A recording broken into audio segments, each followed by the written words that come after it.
ओम शांति। ओम शांति। नमस्कार सभी स्नेही सहयोगी भाई बहनों के समक्ष आज फिर से एक नई ऊर्जा के साथ, एक नई उमंग के साथ आपके अपने चैनल पावर ऑफ सोल यानी आत्मशक्ति के साथ आपके सम्मुख हूँ। फिर से एक बहुत ही महत्वपूर्ण ज़रूरी विषय के साथ जो आज के समय में हमें जानना, पहचानना और अपने जीवन में अपनाना बहुत ज़रूरी है।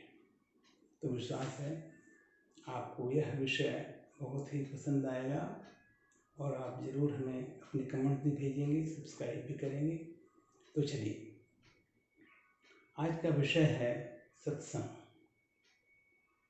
है ना? जरूरी विषय। अब सत्संग है क्या और किसके साथ सत्संग करें, ये बहुत ज़रूरी है, क्योंकि सत्संग आजकल हर गली में, हर मोहल्ले में, चैनल पर हो रहा है। तो क्या वह सत्संग है जिसमें नाच गाने, शोरगुल, हंसी मजाक सब कुछ है? यह सत्संग कदापि नहीं। सत्संग का अर्थ इसके शब्द में ही निहित है, सत्संग। अब सत्य क्या है? सत्य का अर्थ सिर्फ सच्चा नहीं होता। सत्य शब्द के अंदर बहुत ही गूढ़ गहरे भावों का समावेश है। सत्य माना पवित्र, निर्विकारी, परोपकारी, निस्वार्थी और निर्माण। तो ऐसा सत्संग किससे और फिर कहाँ? यह तो एक प्रश्न है और ऐसा सत्संग पाना भी बहुत ही कठिन है। आज के सत्संग में भागवत कथा, देवी जागरण गए, आधा सुने, आधा दूसरी चर्चा करते रहे, प्रसाद लिए, घर आए, अब जैसे थे। क्या मिला? चंदा भी दिए, चढ़ावा भी चढ़ाए, अपना समय भी दिए, लेकिन मिला तो कुछ नहीं ना। तो एक ऐसा सत्संग जो वाकई जिससे आपको प्राप्ति हो, भगवान वाच, ईश्वर कहता है क्या? सत्संग माना एक अनोखी पढ़ाई जिसमें अलग अलग विषय हैं, होमवर्क, रिवीजन, परीक्षा। क्यों? पढ़ाई है तो उसका उद्देश्य भी होना चाहिए। परीक्षा में पास होना, अच्छे जॉब पाना, कमाई करना और फिर अपने जीवन को सुख, शांति, आनंद से भर देना और साथ में अपने माँ बाप, टीचर का नाम भी रोशन करना। भाव यह है त्याग, तपस्या और ज्ञान द्वारा श्रेष्ठ बन जाना। कठिन है पाना। अगर नहीं मिले तो आप प्रजापिता ब्रह्मा कुमारी ईश्वरीय विश्वविद्यालय माउंट आबू, जिसकी हजारों ब्रांच हर शहर, हर नगर, हर गांव में फैली हुई हैं,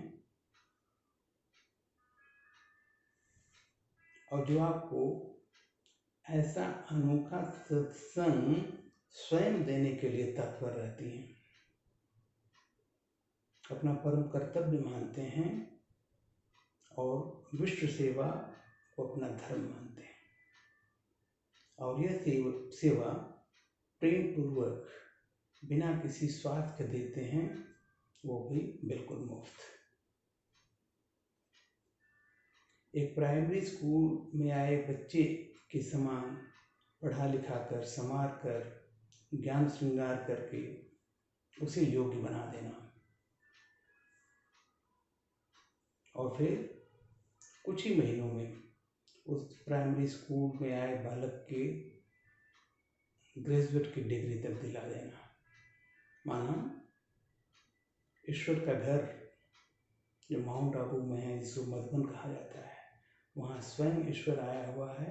उसके समक्ष आपको प्रस्तुत करके उसकी दृष्टि के द्वारा आपको उस ईश्वर का बच्चा बना देना, कितना बड़ा भाग्य, कितनी बड़ी जो है प्राप्ति, कितना बड़ा मर्तबा है आपका। और वहाँ आप ऐसी दिव्य अलौकिक अनुभूति स्वयं करेंगे, मन बिल्कुल तृप्त हो जाए, परम आनंद का अनुभव, अत्यंत सुख की अनुभूति हो जाए। इसके बाद अब आप पर निर्भर है, आप आगे क्या करते हैं। रोज वापस आकर अपने नज़दीक स्थित किसी भी ब्रांच में जाकर रोज बाबा की मुरली सुनना, ज्ञान मंथन करना, योग लगाना, इस विधि के द्वारा सत के रंग में रंग कर सत्संगी बन जाना। और फिर आप अपनी क्षमता अनुसार एक स्वयं सत्संग देने के काबिल बन जाते हैं। ऐसी ही ब्रांच, ऐसी ही पाठशाला आप खोल सकते हैं, कहीं नहीं तो अपने घर में ही सही।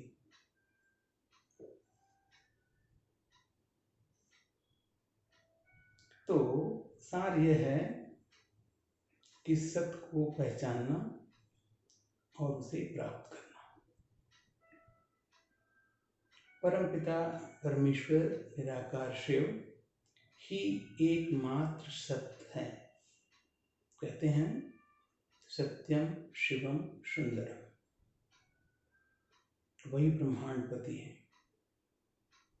और एकमात्र सत्य है, सृष्टि का रचयिता, सर्वशक्तिमान, ज्ञान के सागर। इसीलिए उन्हें बाबा कहते हैं। बाबा माने बाप, भोले बाबा, शिव बाबा, महादेव। अतः सत्संग अगर है तो उन्हीं का संग चाहिए। इसके लिए आपको भी उनको बाबा बनाना पड़ेगा, और वह बाबा तभी बनेगा जब आप उसके योगी बने, उसकी शिक्षाओं पर अमल करेंगे, उसके समान बनकर और दूसरे आत्माओं को अपने समान यानी योग्य श्रेष्ठ बनाएंगे। एक मेरा बाबा, दूसरा न को, एक का संग बाकी किसी का नहीं। तो ऐसा दृढ़ संकल्प, पूरा समर्पण और निश्चय, बस फिर सिद्धि, तृप्ति, सर्व प्राप्ति, आपके जीवन में सुख शांति, सब कुछ बिन मांगे। ये रहा सत्संग। उम्मीद है आप इस सत्संग को समझ गए होंगे और इस सत्संग को अपने जीवन में जरूर अपनाएंगे और देखेंगे कि आपको क्या मिला। सब कुछ मिल जाएगा, ये मेरा विश्वास है और आप स्वयं कहेंगे। ओम शांति, शुक्रिया, नमस्कार। आपका दिन शुभ हो, आपकी सारी मनोकामनाएं पूर्ण हो।